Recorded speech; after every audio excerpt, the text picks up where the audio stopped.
you go bankrupt. And there's a penalty for bankruptcy. Your credit sucks. You're very difficult to get a loan. Very, very difficult for people to trust you again. You have to earn that trust back. And even then, it's always going to be a stain on your record. Absolutely, he needs money. You think he's going broke? Once again, come on.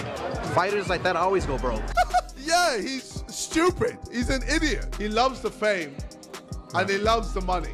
So ultimately, if you're just that money hungry and that fame hungry, you're gonna just do whatever. You don't care what it is. Joe Rogan has ripped into Jake Paul, saying the lawsuits and fixed fight accusations have permanently damaged his boxing image. Critics now believe Paul's flashy record is built more on hype and carefully chosen opponents than real legitimacy. Even if the legal noise fades, the doubt will not. In boxing, credibility is everything, and once fans stop believing, victories lose value and records turn into forgotten footnotes instead of lasting legacies. There's a price that you pay that is not. Controversy around fake fight accusations exploded after the Jake Paul vs. Anthony Joshua bout. Fans immediately pointed to strange moments throughout the event, questioning how Jake managed to last longer against Joshua than Francis Ngannou did, despite the massive gap in experience and power. What was marketed as a blockbuster clash has instead fueled speculation, from leaked training clips and unusual betting patterns to commentators claiming the fight felt more like entertainment than real competition. Jake Paul versus Anthony Joshua. What have we got here? As I look at it, for the fans, it put boxing still on the map because it keeps boxing relevant. Having exhibition fights like this, different celebrities and different things like that. I look at it as a fun thing for fans and stuff like that. I don't really take it seriously, because, we in the business of boxing. That right there is just, exhibition stuff. But I'm hearing they say it's a real fight, but yeah, it's a real fight because both guys are getting in a fight. I'm still the one that be thinking certain things are scripted as well too. So, but we'll see. I always say may the best man win, and main thing about it, may those guys go in there how. Many commentators called the matchup absurd from the start, highlighting the huge gap in experience, size, and pedigree between Jake Paul and Anthony Joshua. A YouTuber turned boxer with a 12-1 record stepping in with a former two-time heavyweight world champion raised serious questions. Critics labeled the fight lopsided, with Paul viewed by some as a cash grab opponent rather than a legitimate challenge, further feeding the belief that the event was more spectacle than sport. Jake Paul, I call him, against Anthony Joshua. Massive unit, two-time world champ, still got a big punch. I think he's mentally fragile at world level if he goes against the big guns because of the knockout, especially the bar knockout when he got fucking splattered.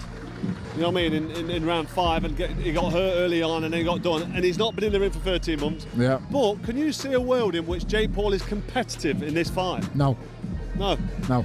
How do you see the fight going if AJ takes... Simon Jordan poured fuel on the fire by claiming Anthony Joshua could have knocked out Jake Paul at any moment, but chose not to. According to Jordan, the fight needed to be stretched to meet Netflix's expectations, not boxing standards. He suggested Joshua's power and experience were so superior that an early knockout would have ruined the spectacle. While no proof was offered, his comments echoed what many fans already believe. When massive money and streaming giants are involved, entertainment can quietly take priority over competition. Twitter after the fight. Jaw broken, heart and balls intact. That's a good thing. Time to rest, recover, and return to cruiserweight. I mean, he's coming out of it as if, well, yeah, I got battered in the end, but boy. That's what he will do. I mean, it depends what you think this was. I mean, I never felt it was anything other than entertainment. I'm not surprised that Anthony Joshua could have knocked Jake Paul out anytime he wanted to. He didn't want to. So why didn't he? Because, well, when you're on a platform like Netflix that turns one-part episodes into a 6-part series, why would you think that part of their entertainment model is to have a 30-second fight? Why? You watch a Netflix series, you can watch it and you can go, well, I get the gist of it. Why have you got to turn it into 10 episodes? Because I'm dying with boredom after episode. Are you telling me that Netflix probably emphasised, listen guys, take this as long as you can? Anthony Joshua didn't step, irrespective, I sat to all these guys, whether it be Spencer or Paul Smith, talking about the fact that Jake Paul couldn't run. After the fight, Ryan Garcia sparked fresh debate with a blunt reaction on social media. While acknowledging Paul's effort, Garcia made a sharp comparison, tweeting that Gervonta Davis would have done far worse to Jake. Many experts agreed, arguing this was never elite boxing. Even after the final bell, criticism continues, with some insisting the Anthony Joshua vs. Jake Paul fight should never have happened at all. Play to Jake Paul. He has a lot of guts, and the fact that he wasn't carried out of this fight on a stretcher, certainly I guess you could say is a positive. But what did I think about this? What did I think about Mike Tyson versus Jake Paul? Look, it felt like Anthony Joshua carried him. It felt like Jake Paul brought in as much of a negative anti-style as possible, circling away, constantly holding Joshua, constantly falling to the ground. Again, while you're certainly going to give respect for the YouTube star turned fighter for having the guts to put on this type of show and to stand in there for as long as he did until a clean right hand in the corner when Paul was absolutely exhausted, dropped him and ended the fight.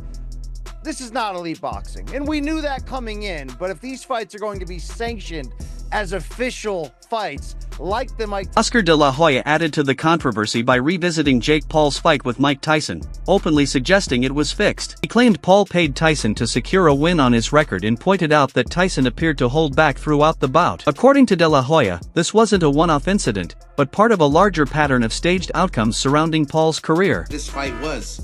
I do believe it was scripted, and I believe that Tyson was certainly held back. Look, I'm a fighter, and I can see it. It goes on the record, and it was sanctioned. So Jake Paul paid to get the W on his record? Bruh. For what? For your own personal satisfaction? Bruh. I keep telling you, if you want to be a real fighter, like you say you want to be, what are you doing? Although Tyson denied claims that the fight was scripted, his performance left many fans deeply disappointed. The lack of aggression from a fighter of Tyson's caliber raised serious questions about whether the bout should even count on his official record, leaving a lingering cloud of doubt over the fight's authenticity. About how he spoke to one of the Paul brothers and that they had an agreement that no one was supposed to get severely injured and that the fight had to last at least through the 6th round. As I was watching the fight, I'm like, damn, it looked like Mike came out a little hot, and I saw him do this one thing where he kept biting his gloves. I know there was a big age discrepancy here, right? Jake Paul being 27, Mike Tyson being 58, of course. But I'm thinking to myself, I'm like, is he biting onto his glove to hold back? Because it looked like he had something there. Even some of the jabs Mike threw, I'm like, he stopped his punch. I'm not trying to be conspiracy theorist here, but thinking to myself, I'm like, I don't know if Mike completely exerted himself or he just got really tired. I don't know about it being rigged or not, but I do feel bad for people who really are invested in the sport. You want to know why I also think it might be a bit rigged? When the fight ended, Jake Paul kept calling out other fighters, and he kept referencing, you guys need me, you guys need me, and I'm realizing he's meaning his money. So if boxers and people in the industry know that, hey, if we go get with Jake... During the Jake Paul versus Mike Tyson fight, critics also pointed to unusual rules that appeared to favor Jake. Reports surfaced of clauses that could financially penalize Tyson for knocking Paul out early. These conditions raised concerns that contractual agreements, not competitive integrity, may have influenced how the fight played out. Y'all already know I'm mad about this fight. I really wasn't even going to talk about it because I already felt like it was a setup. But when Trick Daddy Dollars posted this on Instagram, it really just confirmed and solidified everything. So, Trick Daddy Dollars posted this on Instagram, and I'm going to read it to social media. So, it says the rules for the Mike Tyson versus Jake Paul fight are designed to favor Jake Paul. These include: the rules are extremely favorable to Jake Paul. The contract will incentivize Mike Tyson to lose and give Jake Paul an opportunity to choose himself as a winner. The first stipulation in the contract will punish Tyson for knocking out Jake because he is paid on a sliding scale per round. If Tyson knocks Jake out in the first round, he would receive no money. If he knocks him out in the second round, he would only make a small amount of cash. For Tyson to make the most money, he needs to survive all 8 rounds, which means avoiding knocking Jake Paul out. If the fight goes to a split decision, it favors Jake Paul because the judges have to be approved by Jake Paul. I'm gonna let y'all read that.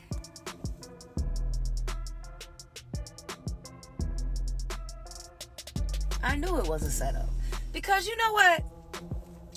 Mike Tyson had a lot of open air opportunity to smash Jake Paul. And and he didn't. David Hay offered another perspective, suggesting Jake Paul may be underestimating what it truly means to face an elite fighter. Hay warned that Paul could be relying on past experiences with allegedly scripted fights. However, Anthony Joshua has reportedly refused any such arrangements, insisting on a real contest. According to Hay, this puts Paul in dangerous territory, facing a genuine, world-class opponent who won't play along for money or spectacle. This fight with Jake Paul with the same mindset. After seeing him fight on a beat on points, a 58-year-old Mike Tyson, my opinion is no. I think he feels zero fear in this fight. He's in a unique situation where he's going into a boxing ring with someone he doesn't believe deserves to be there. So is he going to be paying the price in training? Is he going to be getting those early nights? Is he going to be pushing himself and sparring to get the very best out of himself, like he did for the Ngannou fight? Unknown. I don't know. I don't think he will. I don't think he'll want to risk having any hard sparring just in case he gets injured. Because if he gets injured, he misses this $75 million payday against someone he doesn't believe will be good enough to be a legitimate sparring partner for him. You know what I mean? So it's a very unusual situation, very, very unusual. And, you know, obviously all the advantages are in Anthony Joshua's favor, except this one, except the mindset factor. Jake Paul has nothing to lose. He's got everything to gain. Him reaching round 3, round 4 is a win, in my opinion, and in many people's opinion. If Anthony Joshua doesn't detonate his right hand or a jab off of Jake Paul in the first 30 seconds, minute, and put him in problems, you know, some people would feel that he's underachieved or he let boxing down. You know, people don't consider Jake Paul a real boxer because he's got such a big profile on social media and he's got that background that he's come from. But